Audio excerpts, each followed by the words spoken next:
భారతీయ వైమానిక దళం చరిత్రలో ఒక ఐకానిక్ వార్ క్రాఫ్ట్ MiG-21 దాని అసమాన సేవతో ఆకాశ రక్షణలో చెరగని ముద్ర వేసింది. భారతీయ రక్షణ దళంలో ఇన్నాళ్లు కీలక ఆయుధంగా వెలిగిన MiG-21 యుద్ధ విమానానికి ఇవాళ గ్రాండ్ గా ఫేర్వెల్ ఇచ్చారు. MiG-21 రిటైర్మెంట్ సందర్భంగా వాటితో ఫ్లై పాస్ నిర్వహించారు.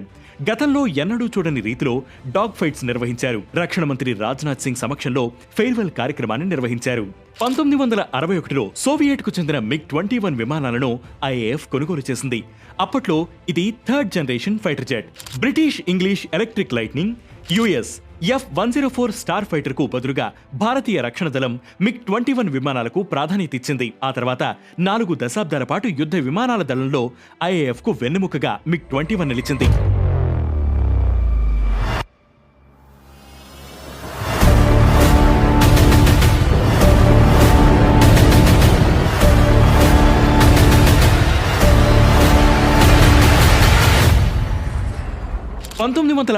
లో చండీగఢ్ ఎయిర్ బేస్ లో తొలిసారి ఎగిరిన MiG-21 ఇవాళ అక్కడే తన ఫేర్వెల్ ప్రదర్శన ఇచ్చింది. MiG-21 అనేది సూపర్ సోనిక్ ఇంటర్సెప్టార్ యుద్ధ విమానం.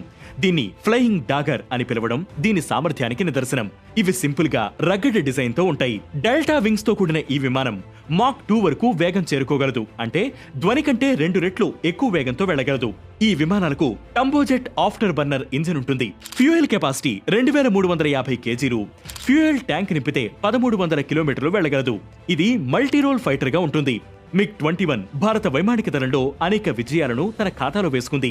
1965 నాటి ఇండో పాక్ వార్లో కీలక పాత్ర పోషించింది. 1971 భారత్ పాకిస్తాన్ యుద్ధంలో ఢాకాలోని గవర్నర్ హౌజ్ పై అటాక్ జరిగిన సమయంలో MiG-21 విమానాన్ని వినియోగించారు. దీంతో తూర్పులోని పాకిస్తాన్ ఆర్మీ కుప్పకూలింది. ఢాకాలోని తేజ్గావ్ ఎయిర్ ఫీల్డ్ ను MiG-21 ధ్వంసం చేసింది. 1985లో ఆపరేషన్ మేఘదూత్ సమయంలో సియాచిన్ గ్లేసియర్ వద్ద MiG-21 కీలక ఆపరేషన్ చేపట్టింది. పాకిస్తాన్ ఆక్రమిత కాశ్మీర్లో జరుగుతున్న రన్వే నిర్మాణ పనుల గురించి సీక్రెట్ కెమెరా ద్వారా ఫోటోలు తీసింది. స్కర్దు ఎయిర్ బేస్ లో పాకిస్తాన్ నిర్వహించిన కార్యకలాపాలపై ఫోకస్ పెట్టింది. 1999 మే 26వ తేదీన MiG-21 యుద్ధ విమానాలు తొలిసారి ప్రత్యక్ష యుద్ధంలో పాల్గొన్నాయి. నియంత్రణ రేఖ వద్ద కార్గిల్ యుద్ధ సమయంలో MiG-21 విమానాలు ఉదయం 6:30 శత్రు స్థావరాలపై అటాక్ చేశాయి. 1999 ఆగస్టు 10వ తేదీన కార్గిల్ యుద్ధం ముగిసిన తర్వాత గుజరాత్ తీరం రన్ ఆఫ్ కచ్ సమీపంలో పాకిస్తాన్ కు చెందిన నేవీ పెట్రోలింగ్ విమానాన్ని MiG కూల్చివేసింది. పాక్ చెందిన 16 మంది సిబ్బంది, 5 ఆఫీసర్లు, 11 మంది ట్రైనీలు మృతి చెందారు. 2019లో బాలాకోట్ ఉగ్రవాద క్యాంపులపై దాడులు చేసిన సమయంలో MiG-21 వాడారు. వింగ్ కమాండర్ అభినందన్ వర్ధమాన్ ఈ MiGతో F-16 యుద్ధ విమానాన్ని కూల్చారు. ఈ సంఘటన MiG-21 ఆధునిక యుద్ధ సామర్థ్యాన్ని మరియు దాని ఫైటర్ల నైపుణ్యాన్ని ప్రపంచానికి చాటింది. అయితే అభినందన్ విహరించిన MiG-21 కూడా కూలడంతో అతను పాక్ ఆక్రమిత కశ్మీర్లో పడ్డాడు. వింగ్ కమాండర్ ను పట్టుకున్న పాక్ సేనలు ఆ తర్వాత అతన్ని భారత్ కు అప్పగించాయి.